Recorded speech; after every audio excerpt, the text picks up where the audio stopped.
Hi guys, welcome to another audio video elaborating Isaiah 5 of the King James Version Bible. And it reads, Now I will sing to my well-beloved a song of my beloved touching his vineyard. My well-beloved hath a vineyard in a very fruitful hill. And he fenced it, and gathered out the stones thereof, and planted it with the choicest vine, and built a tower in the midst of it, and also made a winepress therein. And he looked that it should bring forth grapes, and it brought forth wild grapes. And now, O inhabitants of Jerusalem, and men of Judah, judge, I pray you, betwixt me and my vineyard. And what could have been done more to my vineyard that I have not done in it? Wherefore, when I looked that it should bring forth grapes, brought it forth wild grapes. And now go to, I will tell you what I will do to my vineyard. I will take away the edge thereof, and it shall be eaten, and break down the wall thereof, and it shall be trodden down. And I will lay it waste, it shall not be pruned nor digged, but there shall come up briars and thorns. I will also command the clouds, and that they rain no rain upon it.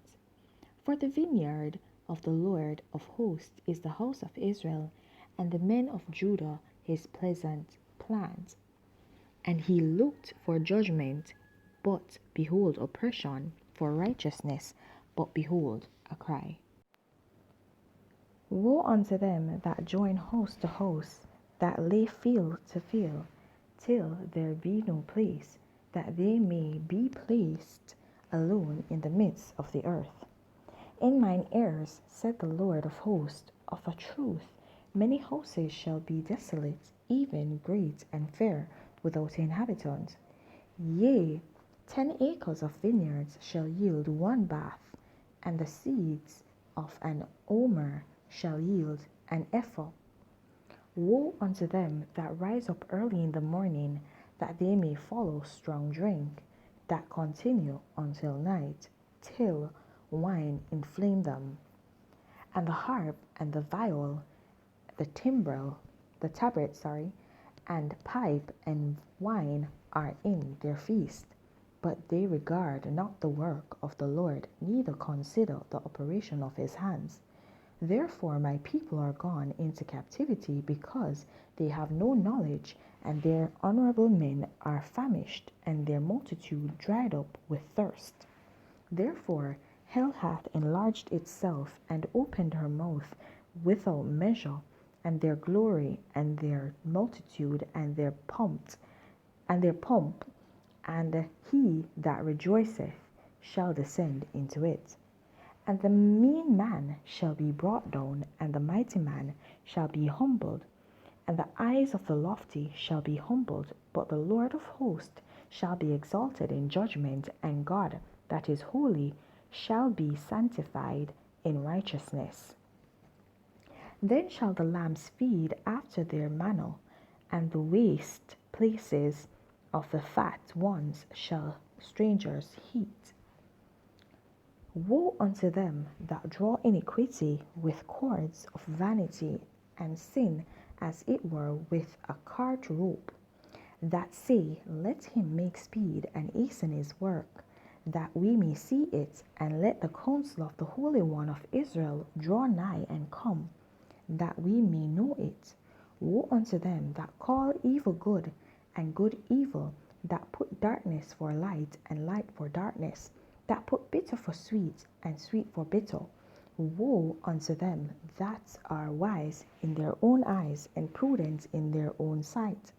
Woe unto them that are mighty to drink wine, and men of strength to mingle strong drink, which justify the wicked for reward, and take away the righteousness of the righteous from him. Therefore as the fire devoureth the stubble, and the flame consumeth the chaff, so their root shall be as rottenness, and their blossom shall go up as dust. because they have cast away the law of the Lord of hosts and despised the word of the Holy One of Israel. Therefore is the anger of the Lord kindled against his people, and he hath stretched forth his hand against them, and hath smitten them, and the hills did tremble, and their carcasses were torn in the midst of the streets. For all this his anger is not turned away, but his hand is stretched out still. And he will lift up an ensign to the nations from far, and will hiss unto them from the end of the earth. And behold, they shall come with speed swiftly.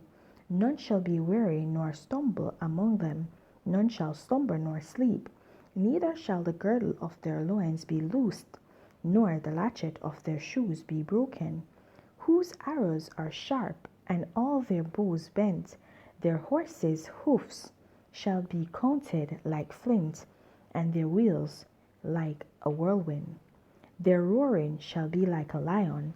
They shall roar like young lions. Yea, they shall roar and lay hold of the prey, and shall carry it away safe, and none shall deliver it.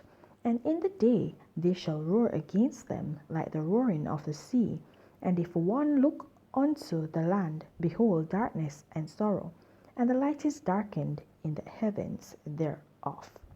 Alright, guys, so in this chapter we see where the children of Israel are actually being basically being called vineyards. They're basically being compared to vineyards, and as I had said in the Song of Solomon, right, that the vineyard that is there is actually God's people, and also his righteousness is grooming us. And that's why he considers us his vineyard. So we're a work in progress for him. And the Lord is angry because the Lord had made his plans. He's planted his people. He brought them forth. He started with Abraham, and he started from Abraham not knowing him. And he called out Abraham, and Abraham answered, and he led Abraham. And Isaac came, then Jacob, and they all played their part, where Jacob was even considered Israel. And we see where they all basically showed, the Lord was able to show his excellency through them, right, and through their lineage. And the Lord, even though they were subject to bondage in Israel for a time, the Lord delivered them out of it and chose them and called them his people, as he had promised Abraham. And he brought them to the land which he had promised Abraham also. And so he had taken them from one place and had planted them. He picked them carefully, and he ensured that they were actually good fruits when he took them for the planting, right? And when he took them to sow them, and when it is that they should have actually yielded fruits, they yielded not fruits, but they came out as wild grapes. Wild grapes cannot be used for anything good, right? And so we see where that's basically the comparison that not the Lord, but the scripture here is making towards the children of Israel and the vineyards.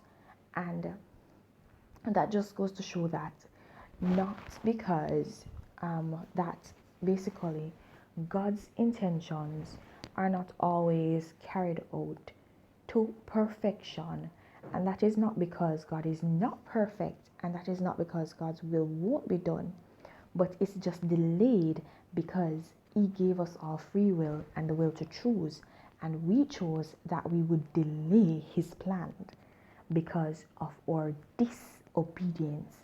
And so what happened was that the children of Israel, they actually enraged the Lord so much because the Lord continued to give them mercy, to show them mercy time and time again, to forgive them time and time again, but they did not turn away from their wicked ways.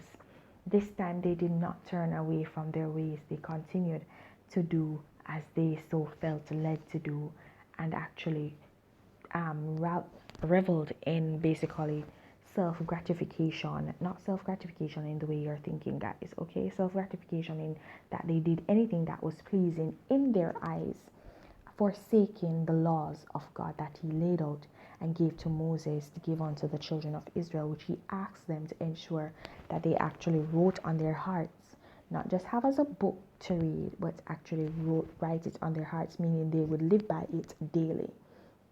Okay, and so the Lord was angry, and the Lord allowed them to be brought into captivity for this, right? So, guys, this should be a warning to you. Okay, do not allow yourself, do not allow the Lord to turn away from you because of disobedience. All right, guys, I'm gonna leave you right there. Please continue to walk in your salvation, and if you've not yet gained it, then seek it. There's no better time to begin than the present. Have yourselves a blessed day. Bye.